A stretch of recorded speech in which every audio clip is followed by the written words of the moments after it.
And once again, a warm hello from me to all photography enthusiasts out there. A few weeks ago, I was browsing through a well-known online auction site when I came across a lens I had never heard of before. It featured two focusing helicoids, a focal length of 200 mm with a maximum aperture of f3.5, and was even advertised as macro-capable. For just €50, I couldn't resist, it was mine instantly. And that's the lens I want to introduce to you today. The Sigma XQ 3.5 200 mm macro 1:3. I tested it on my Canon EOS R5. Let's take a look and see what this lens can do. Information about this lens is quite scarce online. It was probably manufactured sometime between 1976 and 1979 and came in different lens mounts. Mine features the Contax Yashica bayonet. The lens is made of metal and glass, giving it a much more premium feel than many of today's plastic lenses. Its optical design includes 6 elements in 3 groups and features a 6-blade aperture. The aperture ranges from f3.5 to f22 and clicks securely into place in half-stop increments.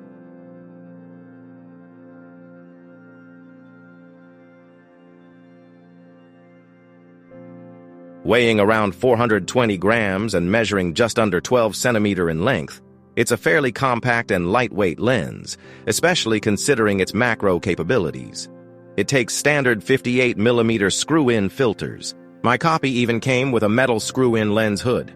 I can't say for sure if it's the original one, as there's no marking on it, but it's well made and velvet-lined on the inside, so I always keep it attached while shooting.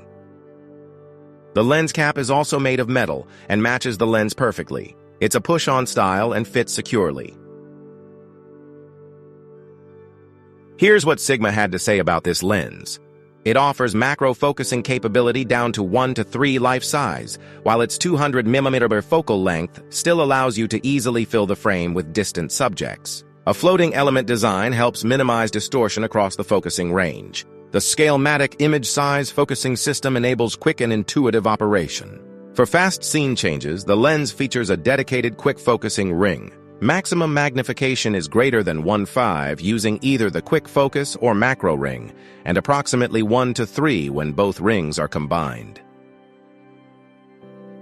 In the default position, both focusing rings should be set to infinity to prevent them from interfering with each other. Each of the 2 separate focusing rings is intended for its specific purpose. The broader ring, with its steep focusing curve, allows you to focus from infinity down to about 85 centimeters. It also offers the benefit of internal focusing. The filter thread doesn't rotate, and the overall length of the lens stays constant.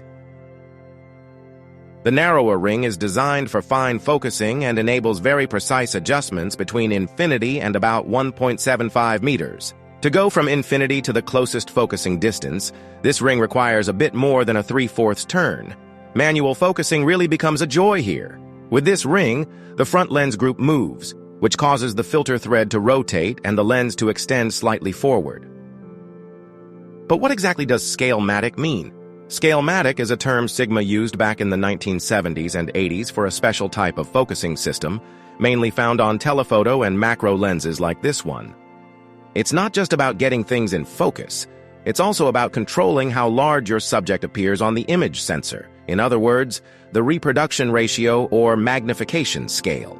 With the Scalematic system, you can adjust that scale precisely and see it directly on the lens, so as you focus, you're also able to tell whether you're at 1:5, 1:3, or somewhere in between. That's incredibly helpful for macro photography, where you're often thinking in terms of scale, not just distance. In practice, the lens has 2 separate focusing rings. One is for quick, rough focusing, and the other is for fine, scale-accurate adjustments. This way, you're not just nailing sharpness, you're also intentionally controlling how big your subject appears in the final image. And that's the idea behind Scalematic.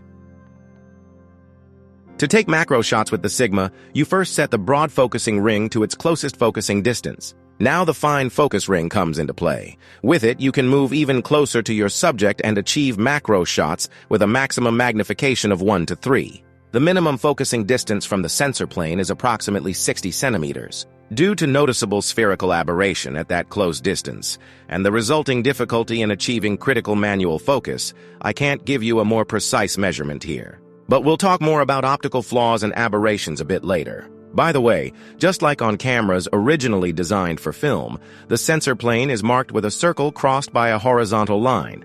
This is the actual reference point for focusing distances, not the distance from the front of the lens to the subject. I adapted this lens to my Canon EOS R5. At home, I only had a Contax Yashica to Canon EF mount adapter, so I had to stack it with a Canon EF to RF adapter to make it work.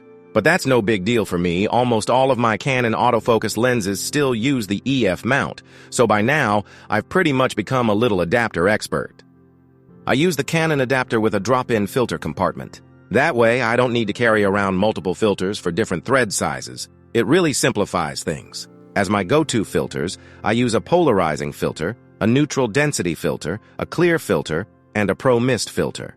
Just pop the filter in, and it works with any adapted lens, quick, simple, and compatible across the board. After the Sigma 200mm impressed me with its solid mechanical quality, I was really curious to see how it would perform optically. First, I'll show you some unedited RAW files, taken at different aperture settings and focusing distances. You'll hear my thoughts on the optical performance this lens delivers. After that, I'll show you some images that I've processed in Lightroom. So you can expect a hands-on, real-world test, no charts, no graphs, just photography and practice. No, this isn't officially a soft focus lens, even though it might look like one. The pronounced spherical aberration makes focusing quite difficult. I had to stop the lens down to f5.6 just to get a better sense of where the focus point actually was. For creative or effect-based photography, the wide-open aperture might be interesting, but for serious macro work, the lens is basically unusable at that setting.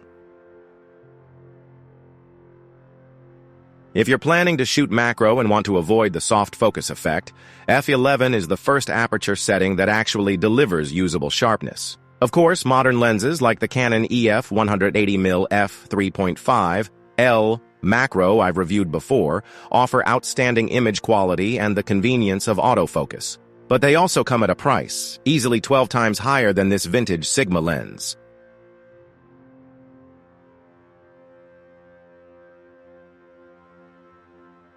Here's an aperture series at f3.5, f8, and f11. Unfortunately, I had changed the ISO between shots, but the differences in image quality are still clearly visible.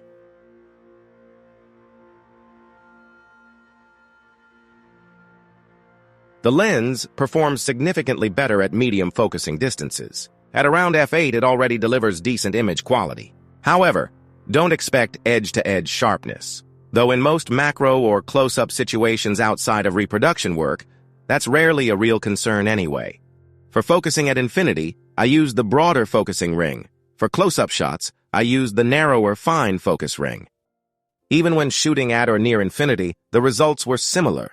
In my opinion, f3.5 is unusable, at least on a high-resolution camera like the Canon R5. Even stopping down to f6.7 doesn't improve sharpness or contrast enough to meet my standards. For distant subjects, I'd recommend using f11 up to f16. At f22, diffraction causes a noticeable drop in sharpness.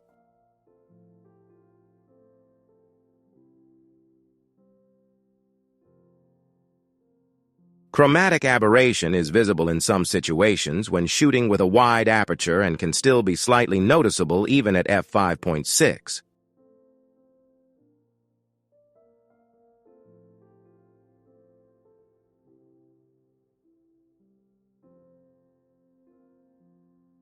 Interestingly, however, I could hardly see any signs of it in some shots, such as this shot of the Mercedes Star.